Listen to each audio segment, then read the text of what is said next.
나란히 가지 않아도 우리는 하나. 세상은 힘들게 해도 우리는 조합원. 우리는 하나.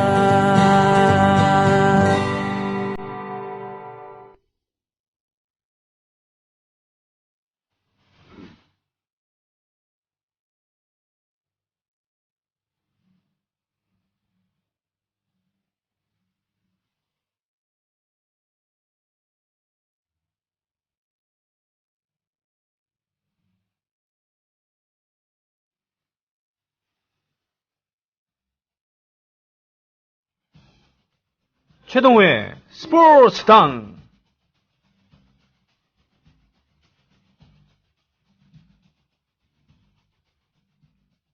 이묘한 차이인데요. 저 시그널이 바뀌었어요. 다른 버전으로 하셔야 됩니다. 네. 3분 20초짜리 버전으로 하셔야 되는데. 아무튼, 예. 스포츠 평론가 최동호 씨와 함께하는 스포츠당. 예, 새해 첫날. 야, 아무튼, 예, 그렇습니다. 이 설날 마치고서는 첫 시간인데. 안녕하셨습니까? 예, 복 많이 받으세요. 어떻게 보내셨습니까? 이거 솔직하게 얘기를 해야 되나, 예. 방송용으로 얘기를 해야 되나. 왜요? 고소 쳐서 이르셨어요? 아닙니다. 저는 명절 때마다 네. 놀러 다녀요. 아. 집에 안 가고. 그러니까 좀, 그렇군요. 명절, 평소에 자주 가지, 시간 될 그럼요. 때. 네. 꼭 구정이다, 추석 때 이렇게 고생 하면서 그날 왜 가는지 이해가 안 가는 사람이거든요. 어딘데요? 경기도 평택인데요. 막히면 전철 타고 가도 금방 갔다 오니까. 갔다 오고 예. 이제 이런 때 이제 놀러 다니는 그런 축이라서 이 얘기를 해도 되나 모르겠네. 아니, 요거도 올지 모르겠네. 아니 괜찮아요. 어디 다녀오셨습니까? 그래서? 저는 이제 강원도를 많이 가요. 예를 들면 거기가 막힐 것 같다 그러면 포천이나 이런 데 이제 온천 가가지고 1박 2일이나 이렇게 갔다 오는 거죠. 뭐. 이번엔 어디 다녀오셨는데요? 이번에는 포천 갔습니다. 포천에 예. 온천. 예. 그럼 역시 이동갈비 드시고 오셨나요? 이동갈비는 저는 안 먹고 제가 냉면 좋아해가지고 냉면이 원래 겨울 음식이거든요. 그렇죠. 예, 맞습니다. 예. 그래서 냉면 찾아가서 먹고 왔습니다. 포천에 냉면 맛있는데 예. 있습니까? 맛있다기보다는 네. 찾아서 가는 거죠. 유명해서 간 건 아니고 생각이 나서. 평양식인가요? 저기 온천에 몸을 뜨겁게 달고 나와가지고 네. 나와서 금방 가가지고 차가운 걸 한번 드셔보세요. 그러면 또 맛이 달라지거든요. 일본인들은 그렇게 한 다음에 소바를 먹거든요. 예, 소바. 예, 소바에다가 생맥주 한 잔 들이키는 예. 그런 거 저도 따라서 해봤는데 예. 매우 괜찮았거든요. 예, 괜찮습니다. 예, 몸을 딱 데운 다음에 예. 시원한 거 이렇게 먹는 거. 근데 이게 사람이 다 똑같은 것 같아요. 예, 뭐가요? 저도 약간 20대 때 젊었을 때, 예. 지금보다 훨씬 더 젊었을 때, 네. 어르신들이 이런 얘기, 온천 얘기하고 냉면, 소바 얘기하고 그러면 재미없었거든요. 근데 어느새 이런 걸 좋아하는 걸 보니까 나이가 좀 들었구나. 그런 거 있어요. 저는 냉면의 맛을 깨우치게 된 다음에, 예. 내가 비로소 어른이 되었구나. 이런 느낌을 딱 받았어요. 예. 내가 이제 좀 맛에 대해서 알게 되었구나. 예. 인생에 대해서 이제 얘기를 할 만한 그런 단계가 되었구나. 예. 이런 느낌 받았거든요. 그런 게 다 있는 것 같아요. 나이 들면서도 이게 좀 식성도 변하면서 좋아하는 거. 근데 이게 집단적으로 보면은 한국 사람이면 한국 사람 공통적으로 찾게 되는 맛이 네. 있고. 근데 그렇겠다. 그게 어린 시절에 예를 들면 어머니에 대한 기억이라든지 할머니에 대한 기억 이런 것이 이제 뭔가 모르게 맛과 음식과 연결돼가지고 맞습니다. 찾게 되는 것처럼 그런 것도 있고요. 예. 노골적으로 드러나는 단맛, 신맛, 쓴맛 이런 예. 것이 아닌 그냥 다 먹었을 땐 밍밍 같은데 예. 그 안에 숨어있는 그런 맛, 은근한 예. 맛을 우리가 즐길 수 있다는 얘기죠. 그렇죠. 나 그리고 이 음식하니까 생각난다. 예. 우리 또 이 손병희 형님 내 처음 봤을 때 애들처럼 페북에다가 술 마실 때 술, 음식 이런 거 사진 찍어가지고 페북에다가 매일 올리고 애들처럼 말이에요 그런 거. 예.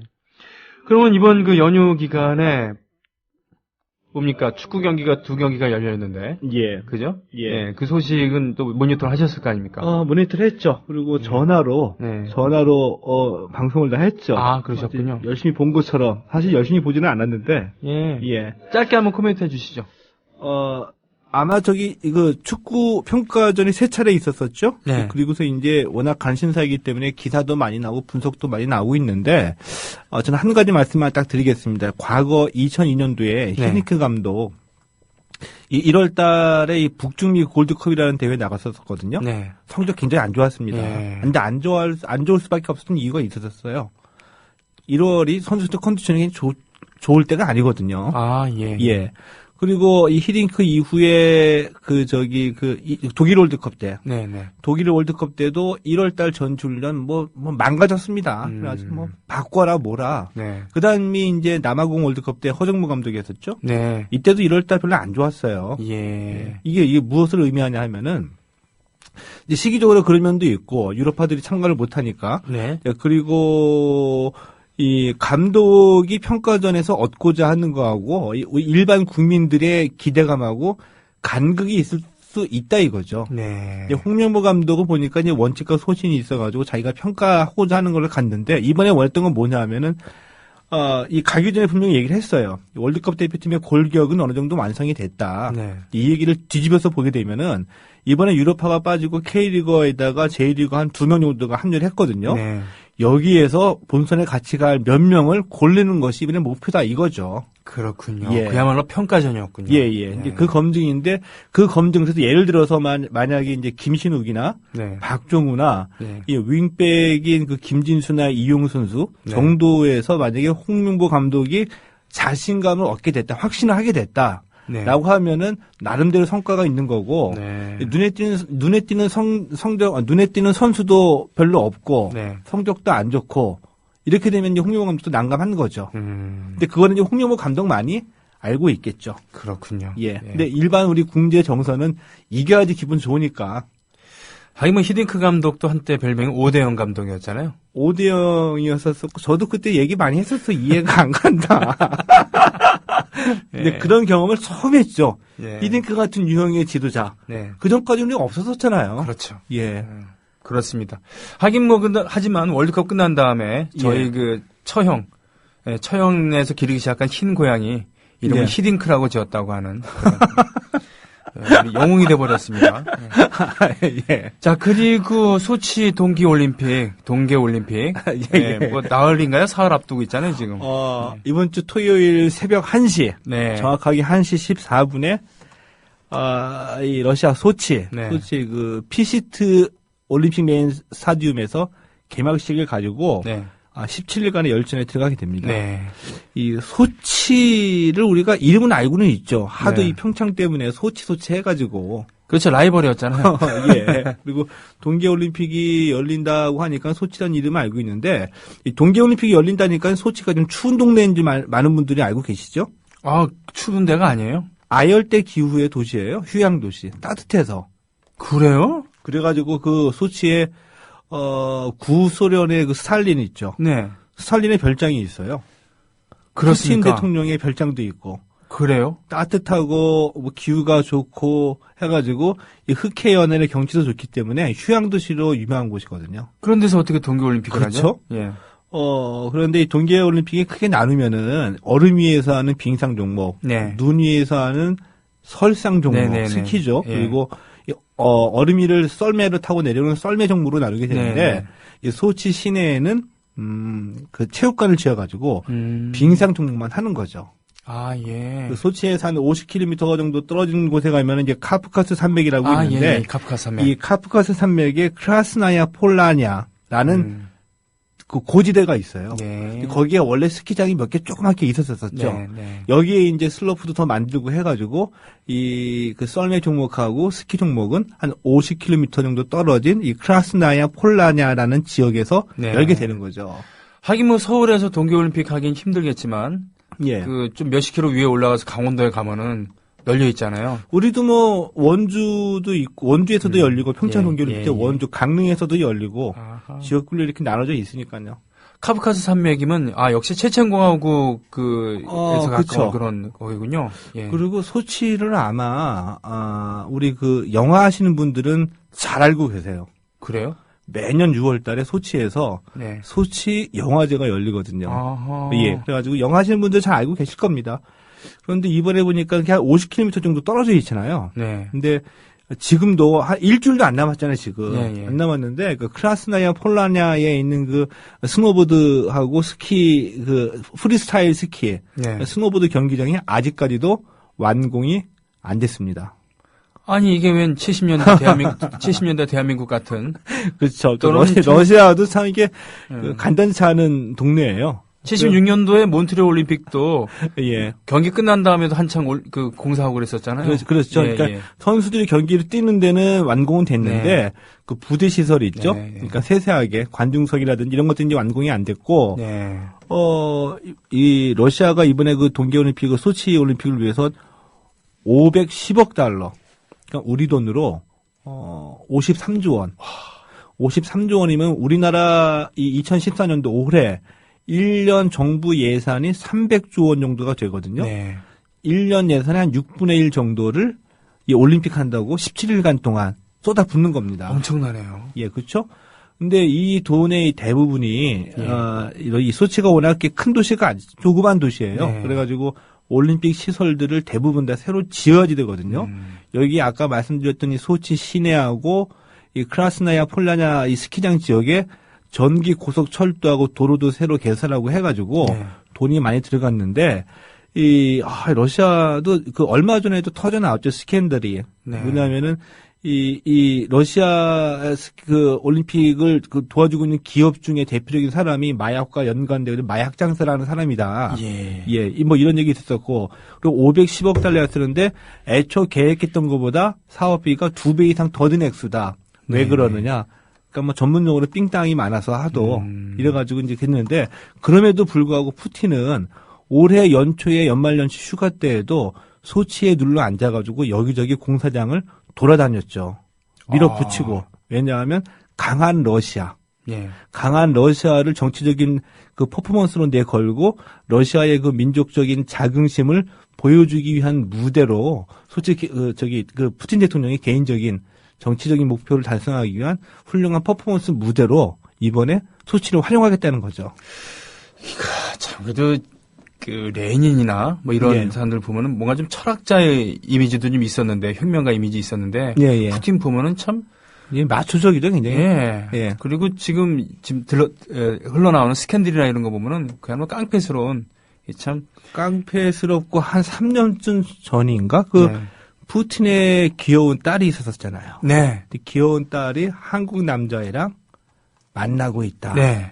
라는 보도가 터져 나왔습니다. 그래서 우리는 그 남자 그 젊은이 예. 안위에 대해서 걱정을 많이 했잖아요. 그랬죠. 근데 네. 그 보도 이후에 그 남자가 아무 소리도 못하게 됐죠. 그렇죠. 어느 날 갑자기 이제 경고를 받고 심각하게 네. 딸과 만나지 못하게 하는.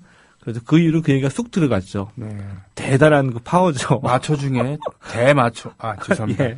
하여튼 무지의 소치였습니다. 네. 예.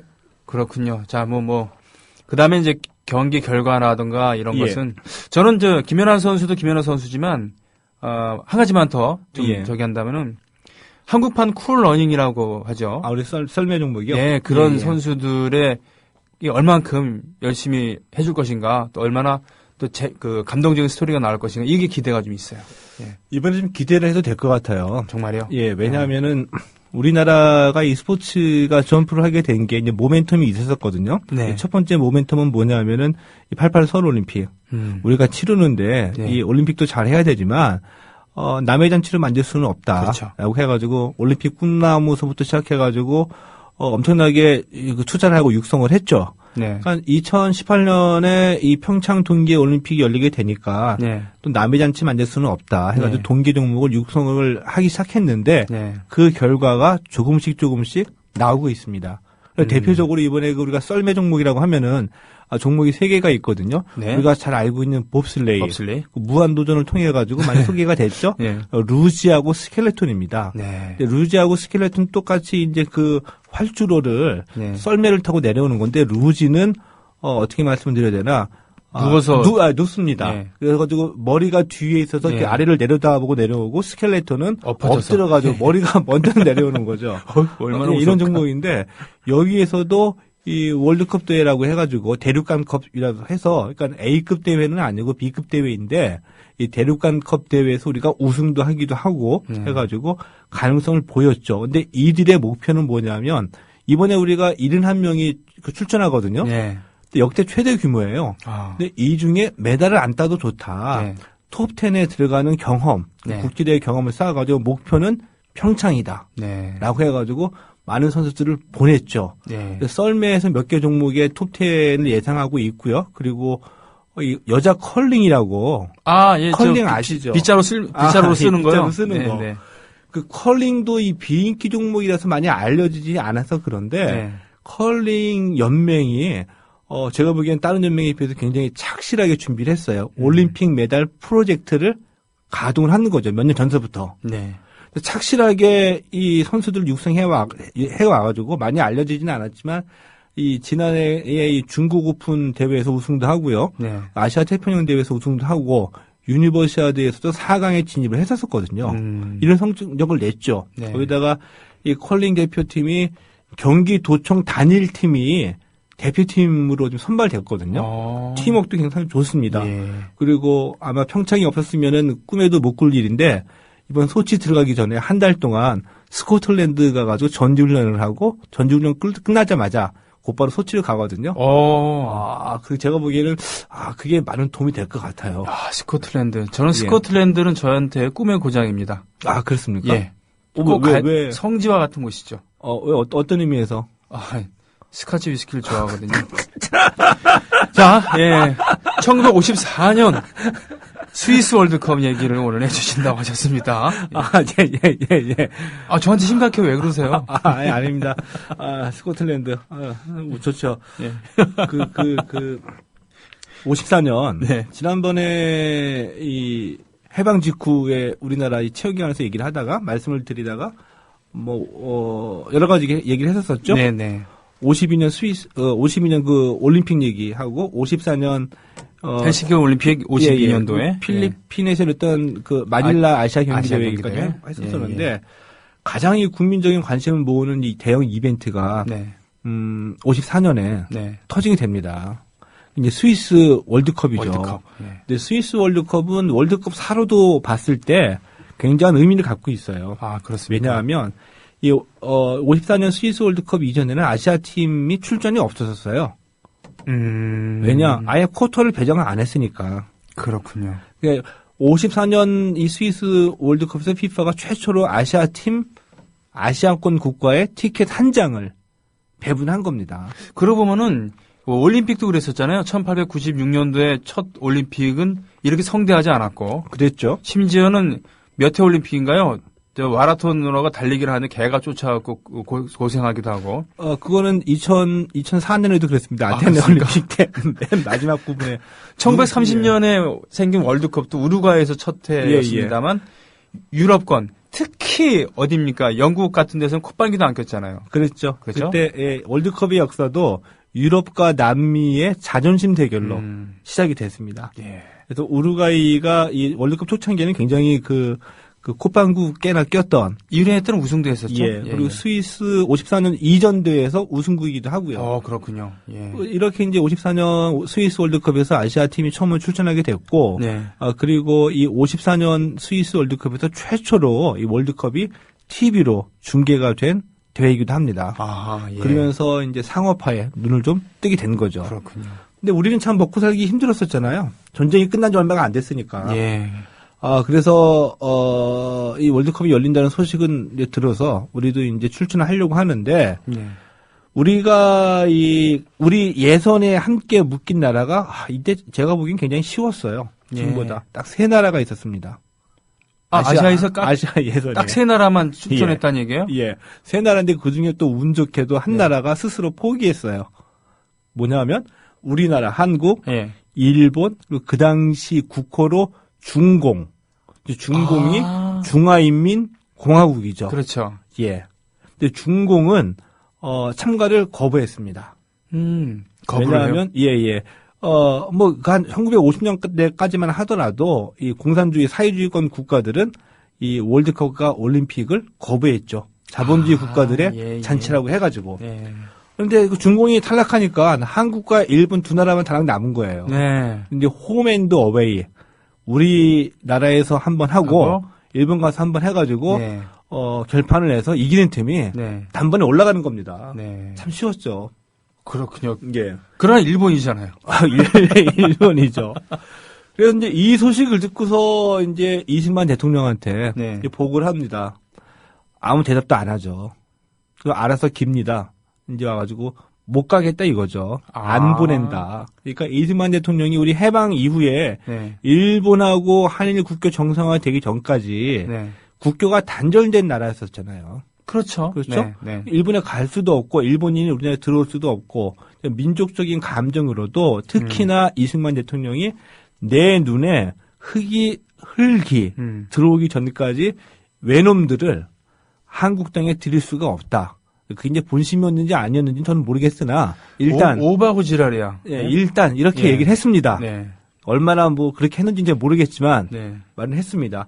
그러니까 이 축구인들이 애가 타는 거죠. 네. 월드컵에 한번 나가보고 싶은데 영감이 이렇게 하시니 그래서 고민하다가 작전을 좀 핍니다.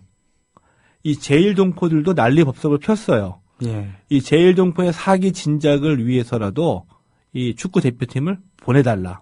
경비는 우리가 다 되겠다. 네. 그 당시에 이제 대한축구협회장이 누구였었냐면은 이 수도 경찰청장을 지냈던 장택상. 예, 장택상이 축구협회장이었었고요. 그렇군요. 그리고 대한체육회장이 누구였었냐면은 이승만 시대에 나중에 그 2인자로 부상하게 되는 이기붕. 네. 이기붕이 대한체육회장이었습니다. 백은 좋았네요. 백은 좋았죠. 예, 예. 그래서 그 외놈들을 절대로 드릴 수 없다라고 하는 이승만이었었지만 그 이승만에게 줄을 대서 얘기를 한번 해볼 수 있는 기회를 예. 잡게 된 거죠. 네.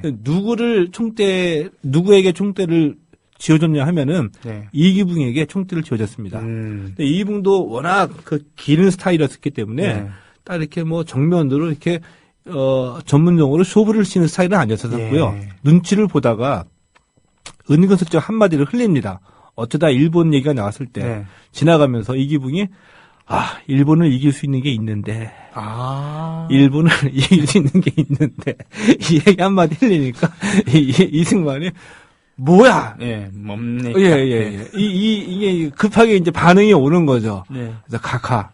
월드컵에 우리 축구는 충분히 이길 승산이 있습니다. 이 어려운 시대 때 외놈들이 이기고 국민들에게 힘 하나 한번 줍시다. 이렇게 돼가지고 이승만 대통령이 마음을 돌리게 되죠. 홈앤드 어웨이인데요. 그러나 일본 팀을 드릴 수는 없다. 우리가 가서 경기하는 걸 허락을 하겠다. 그래서 우리 홈 경기는 없애버리고 일본에 가서 2경기를 모두 다 하게 된 겁니다. 매우 불리한 건데, 그죠? 불리한 거죠. 네. 불리한 거죠. 그래서 이제 이 54년 2월에 예. 부랴부랴 대표 선수가 꾸려집니다. 54년 2월. 예, 54년 6월에 월드컵이 열리는데 2월에 대표팀이 구성이 돼가지고 영등포, 지금의 영등포에서 훈련 캠프를 차리고 이제 2월 달에 집중 훈련을 하는 거죠.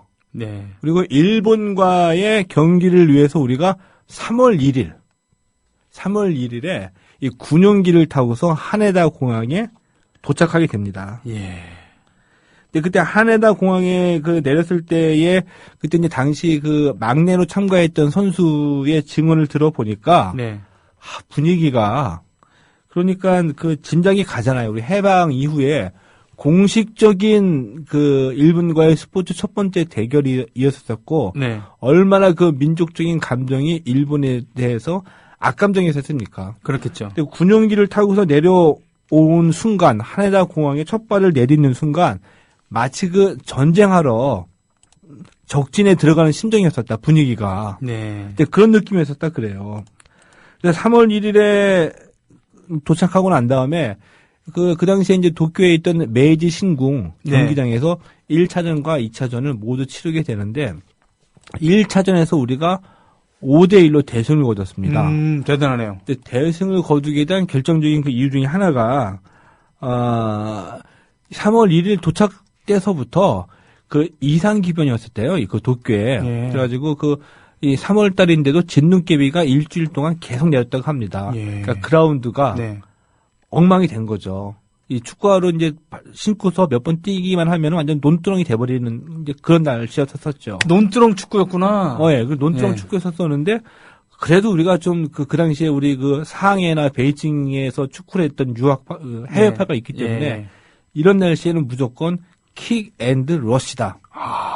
멀리 차놓고 달려서 잉글랜드의 공격하고 전통적인 방식. 그렇죠. 예, 예. 선이 굵은 그런 축구를 네, 네. 킥앤드 러시를 몰아붙여가지고 먼저 선제골을 한 골을 먹었는데 네. 5골을 내리 집어넣어서 5대1로 승리를 하게 됩니다. 아기자기한 승리했죠. 패스 이런 게 아니라 예. 일단은 그 전방에 질러놓고 거기서 예. 뭐 떠갖고 어떻게 하든 뭐 단번에 승부를 보자는. 그렇죠. 그런 개인 기술이 아무리 좋아도 뭐 진흙발에서 무슨 개인 기술 어떻게 부립니까? 그렇죠. 드리블을 네. 어떻게 합니까? 예. 킥앤드 러시를 간 예. 거죠.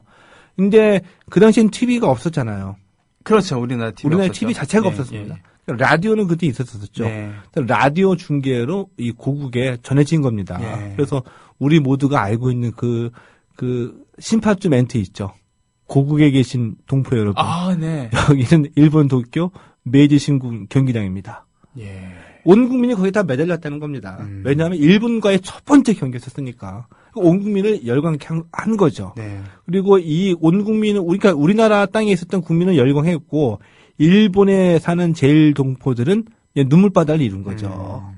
근데 그랬는데 선수단 분위기는 확 살았나 봐요. 네. 그래서 조금 너무 방심을 했어요. 네.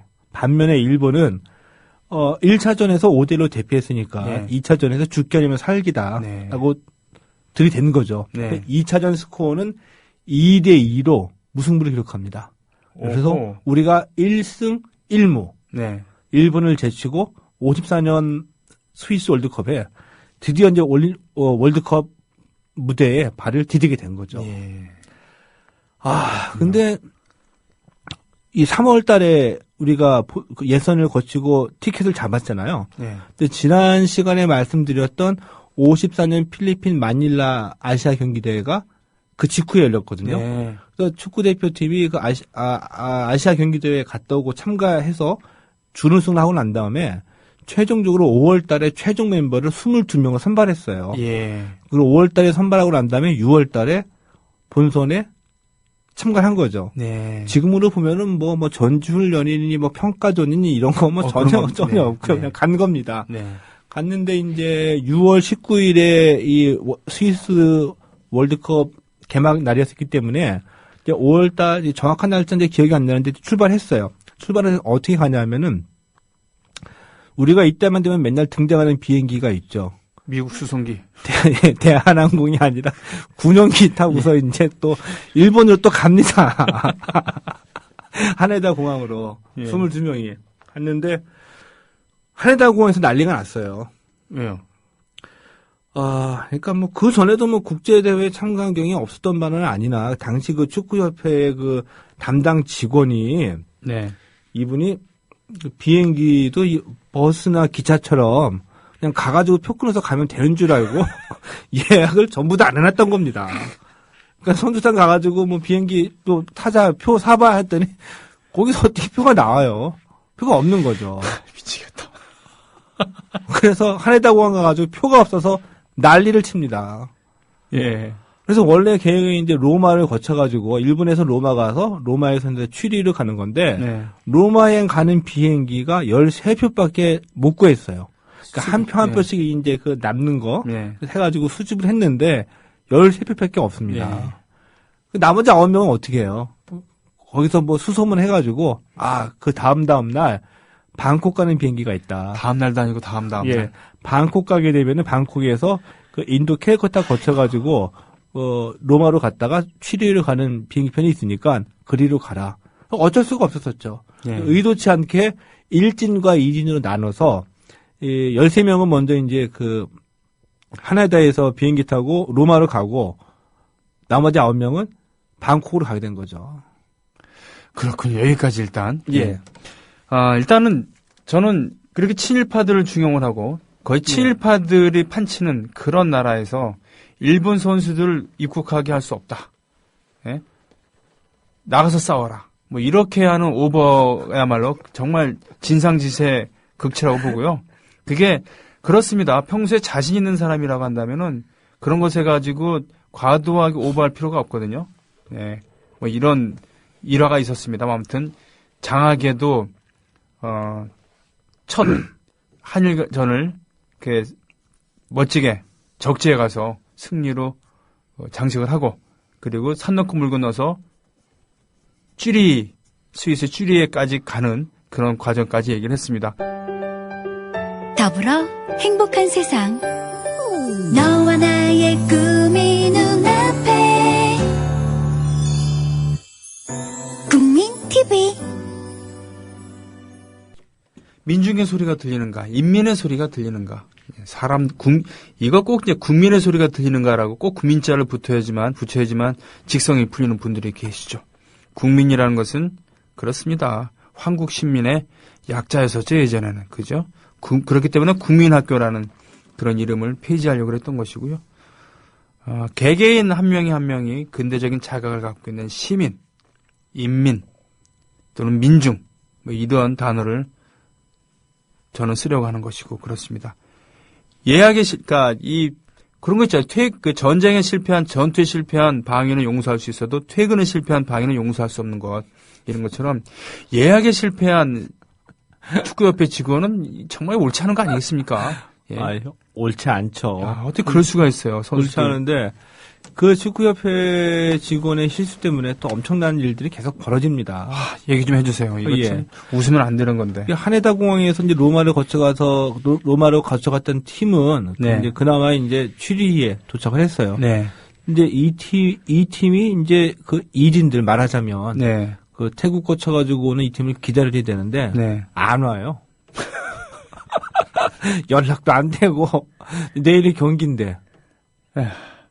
얼마나 속이 타겠습니까? 예. 근데 이 팀들이 가다가 비행기가 또 고장나고 프로펠러가 고장나가지고 고치고 하느라고 네. 지연돼가지고 스위스 추리에 간신히 도착을 했는데 네. 경기 시작 10시간 전에 스위스에 부랴부랴 도착을 한 겁니다. 시차고 뭐고 이런 거 신경 쓸 없죠. 예. 시차도 3일이 걸렸다고 하거든요. 비행기 타고 왔다 갔다 하는 데만 온 데까지만 네. 3일 걸려고 온 축구 선수들이 이 10시간 전에 도착해가지고 경기장 한번 보지도 못하고 네. 그냥 곧바로 그냥 몸 풀고 잠시 쉬었다가 경기하러 나간 거죠. 거기에다가 이번에도 우리 각하께서 네. 뭐 각하 이기 이전에 그 축구협회가 돈이 워낙 없으니까 네. 선수들 보냈는데 체제비를 안 줬어요. 10원 한 장 안 줬어요. 그럼 어떻게 하라고 그러면? 근데 그 당시 이제 FIFA가 이 월드컵에 출전하는 팀들에게는 비행기표하고 네. 그 체제비 네. 뭐 체제비를 풍족하게 준 건 아니지만 요즘 말로 하면은 우리 그 회사에서 출장 보낼 때에 일당 얼마 식비 얼마 일률적으로 딱 해가지고 이렇게 지급을 해줬거든요. 네. 그러니까 그거 받아서 써라라고 해가지고 보낸 거죠. 네. 그러니까 선수들이 그때 이제 당시에 그 출전했던 선수들 얘기를 들어보니까 돈이 없으니까 밥 먹고 난 다음에 커피나 이런 거 몰래 한번 사서 마시려고 하다가 네. 단장한테 들키면 다 그 압수당하고 그 다음날 식사는 못 먹고 애를 들면 딱 이제 그랬다고 그래요. 이제 그런 상황 속에 선수들이 도착해가지고 현지 적응이고 뭐고 요즘까지 평가전이고 없고 경기장 한번 보지 못하고 들어가가지고 헝가리하고 1차전을 맞붙게 된 거죠. 헝그리한 상태에서 헝가리랑 죄송합니다. 근데 헝가리가 세계 최강이었다면서요? 그렇습니다. 참 대진운도 없었어요. 결과부터 말씀을 드리면 54년 스위스 월드컵에서 우승팀이 서독입니다. 예. 준우승팀이 헝가리예요. 근데 우리랑 같은 조에 있던 팀이 한국, 헝가리, 서독, 터키였었어요. 터키. 예. 근데 우리는 서독하고 경기는 안 했거든요. 예. 정확하게 말씀을 드리면, 이제 그 당시 월드컵의 룰이, 조당 4개 팀. 4개 팀인데, 여기서 상위 1, 2위 팀이, 토너먼트에 진출하게 되면 곧바로 8강입니다. 8강인데, 이 4개 팀 중에 시드 배정팀이 2팀이 있고, 시드 배정을 못 받은 팀이 2팀이 있습니다. 근데 시드 배정받은 팀끼리는 경기를 안 해요. 그렇군요. 시드 배정을 못 받은 팀끼리도 경기를 안 하고. 그래서 우리랑 같은 조였던 우리 조에서는 이 터키하고 헝가리가 시드 배정팀이고 네. 서독하고 우리가 시드 배정을 못 받은 팀이었었죠. 그렇군요. 그러니까 서독하고 우리는 경기를 안 한 겁니다. 네. 그래서 지금은 3경기를 하지만 그 예. 당시는 2경기만 해가지고 올라갔었습니다.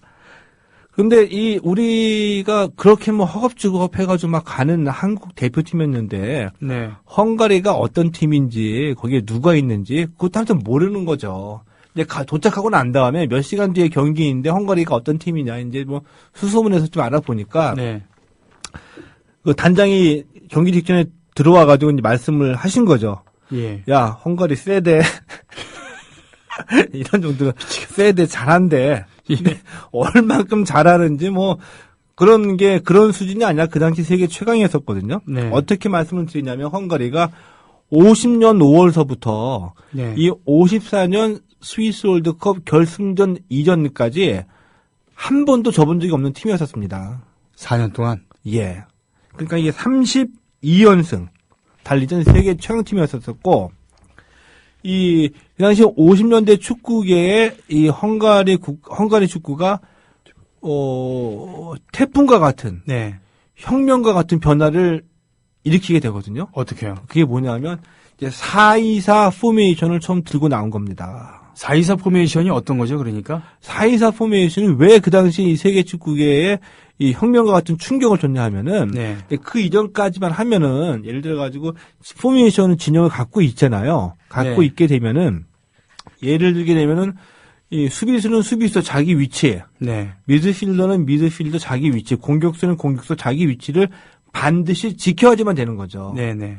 그래서 공격할 때는 그 위치 지키면서 그대로 밀고 올라갔다가, 수비할 때는 또 그대로 밀고 내려오는 거고. 네. 근데 요즘에는 너무나 우리가 다 당연하게 생각하는 게 뭐 좌우 윙백이 공격에도 가담하잖아요. 그렇죠. 오버래핑하고 예, 하고 예. 또 왼쪽에 있는 공격수가 상대 수비수를 속이기 위해서 오른쪽 가가지고 하기도 하고 예, 서로 예. 포지션을 바꿔가지고. 네네. 근데 그 이전까지는 포지션 바꾼다는 개념 자체가 없었던 거죠. 이기려고 그렇군요. 하면은 내 자리를 내가 잘 지켜야 된다. 네. 또 오른쪽 수비는 오른쪽 수비만 열심히 하는 거고. 네. 근데 이런 개념을 처음 깨고 포지션을 경기 도중에 수없이 바꿔가면서 측면, 그러니까 왼쪽과 오른쪽을 바꾸고 앞과 뒤를 바꾸고 수비가 공격에 나서고 이러면서 상대 수비를 혼란시켰던 첫 번째 전술을 시도한 팀이 바로 4-2-4를 들고 나왔던 이 당시 헝가리 대표팀이었습니다. 아, 선진 축구를 그랬죠. 보여준 거군요. 네. 근데 이것을 본뜨고 58년 월드컵에서 브라질이 이제 4-2-4를 완성을 시키죠. 그때 예. 홍안의 소년인 예. 펠레도 그때 참여를 했었어요. 58년 그때는 이제 올림픽 때, 그 월드컵 때. 막 등장할 때죠. 막 등장했었어요. 예, 예. 그래서 막 예. 소년 펠레가 울면서 우승컵을 예. 이렇게 보면서 예. 그랬던 기억이 납니다. 헝가리가 유럽을 그때 유럽 축구 지배를 했습니다. 예. 그래서 이제 유럽의 축구하면 잉글랜드가 콧대가 좀 세잖아요. 그렇죠. 뭐 개뿔도 아니지만. 네. 그래서 지금은 이제 뭐 53년도인가에 이 헝가리가 가가지고 원정 경기를 치르는데 네. 엄청난 충격을 또 잉글랜드에게 주고 와요. 네. 그 잉글랜드의 그 웸블리 구장이라고 그 나름대로 이제 유서 깊은 전통 있는 경기장이거든요. 아주 유명한 데죠. 예. 근데 그 당시까지만 하더라도 이 잉글랜드 축구 대표팀이 웸블리 구장에서는 한 번도 패한 적이 없었다. 이런 역사와 전통을 자랑하는 일종의 영국 축구의 성지. 네. 그래서 이제 잘한다고 하는 헝가리를 불러다가 웸블리에서 경기를 했는데 헝가리 대표팀이 이 잉글랜드 대표팀을 6-3으로 무참히 깨버린 거죠. 2대1도 아니고 6대3으로. 6-3으로. 그런 헝가리 팀이었습니다. 네. 우리는 뭐 헝가리가 뭔지도 모르고 가가지고 10시간에 도착해서 야, 헝가리가 어떤 팀이냐? 그냥 세대. 이러고서 이제 그라운드에 들어간 거죠. 그렇게 들어갔습니다. 그래서 몇 대 몇이었죠, 우리가 그때? 그래서 전반 10분까지는 잘 버텼다고 합니다. 네. 그 당시 이제 골키퍼가 홍도경 선생이었었는데 네, 네. 홍도경 선생 얘기를 들어보니까 잘 버텼는데 10분이 넘어가면서부터 이제 무너지기 시작한 거죠. 그때 헝가리의 세계적인 스트라이커 푸스카스 네. 그리고 코시스라고 지금도 이제 축구사에 기록이 되는 굉장히 그 축구의 마술사라고 불렸던 네. 이들의 활약에 의해서 무너지기 시작합니다. 근데 홍동영 선생의 얘기를 들어보니까 네. 이 푸스카스의 슛이 그 크로스바를 맞잖아요. 네. 크로스바를 때리면은 서 있는데 크로스바가 띵 하고 울려가지고 아. 전율이 느껴졌다고. 셌다는 얘기군요. 예. 네. 실제 그랬을 수도 있고 그만큼 위압당하고 심리적으로 위축이 네. 됐다는 얘기겠죠. 네. 전반에 4대0, 후반에 5대0이 돼버립니다. 9대0으로 우리가 져버리는데 우리가 FIFA의 월드컵사의 그 신기록을 갖고 있는 나라예요. 이 9대0이 월드컵 역사상 최다 골차. 아직도 깨지지 않는. 네. 근데 이 후반에는 더욱더 엄청난 일이 벌어졌습니다. 왜냐하면은 힘들잖아요. 네. 비행기 바로 타고 와서 내리자마자 와서 뛰었으니까. 그렇죠. 예. 그러다 이제 전반에 막 우리가 반 게임 상대편 진영에 넘어가지는 못하고 이 패스도 3번 이상 연결이 안 됐다 그러거든요. 네. 이렇게 쫓아다 보니까 선수들이 이제 힘들어서 다리에 쥐가 나버리는 거죠. 아이고 이러. 그러니까 후반 시작하자마자 한 명씩 쥐가 나더니 후반 종료 직전에는 한꺼번에 3명이나 쥐가 나가지고 그라운드 바깥으로 막 실려 나가고 이런 경기를 해버리는 거죠. 9대0으로 진 겁니다. 근데 9대0으로 지자마자 그때 경기의 장내 아나운서가 전쟁에 참화를 딛고 네. 월드컵 본선에 오른 코리아 팀에게 박수를 보내자라는 감동적인 멘트를 남깁니다. 그런데 이 멘트로 인해서 그날 밤 호텔에서 사단이 일어나요. 어떤 사단이요? 이 한국팀 10시간 전에 왔다는 것도 다 알고 이런 네. 사실도 알고 전쟁이 있었다는 것도 알고 아나운서가 이런 얘기를 했다는 게 이제 화제가 돼버리니까 네. 위문품을 보내는 거죠. 한국 선수단 숙소에다가 예, 초콜릿 먹을 거. 네. 근데 정말 위문품이었습니다. 지금 보면 약간 좀 기분이 나쁜데 헌 옷도 있었었고 그 헌 신발도 있었었고. 그러니까 우리가 지금 아프리카 난민 구호하듯이 이런 느낌으로 예. 이 스위스 국민들이 한국팀 장하지만 힘들다, 헐벗었다 이런 느낌으로 위문품을 준 겁니다. 그렇군요. 예. 그래서 한 2분 정도 간단하게 마무리를 하게 되면 예. 1차전에서 우리가 9대0으로 이렇게 깨졌고요. 네. 취리였습니다. 취리. 2차전 터키. 2차 터키. 터키는 제네바에서 경기가 열립니다. 예. 근데 비행기표도 예약 안 하고 갔는데 제네바에 뭐 호텔 예약했겠습니까? 그러게요. 제네바로 가서 막상 이제 좀 호텔 좀 잡아봐 했더니 호텔 방이 없습니다. 방이 있겠어요. 국제대회인데. 예, 다 차가지고 월드컵 시즌인데 그래서 한참 헤매다가 시내에서 한참 벗어난 곳에 간신히 숙소를 잡아가지고 2차전 터키전을 치르게 됩니다. 예. 터키에 7대0으로 깨지게 되죠. 좀 낫네. 예. 근데 우리가 이제 지금 뭐 7대0, 9대0 하니까 그 당시 우리 축구 수준이 이랬다라고 이제 말씀하시는 분들 계시는데 제가 보기에는 뭐 헝가리하고 9대0 정도까지는 아니고 네. 뭐 4대0, 3대0까지도 갈 수 있었었는데 그 당시 우리 선수들이 그렇게 어렵게 네. 뭐 컨디션 조절은 뭐 언감생심이고 10시간 전에 도착해서 그렇게 악전고투를 했기 때문에 그런 상황에서 나온 점수다. 게다가 국제 감안을 해야 경험도 되겠죠. 없었고. 예, 그렇죠? 예. 그러셨군요. 터키와 7대0 그리고 헝가리의 9대0 이것이 우리나라 첫 월드컵 도전사였습니다. 지금은 전지훈련은 뭐 평가전 그리고 이러저러 해외에서도 성과를 드러내는 선수들이 있습니다만 지금 이 얘기를 들었을 때 정말 슬픈 얘기지만 그 기가 막힌 폭소를 터뜨릴 수밖에 없는 이런 것도 있었습니다만 다 이런 것이 바탕이 됐기 때문에 지금 그렇죠. 예, 예. 이런 일이 있다는 거. 자, 오늘 그 최동호 씨와 함께한 1954년 스위스 월드컵 도전사에 대해서 얘기를 들었습니다.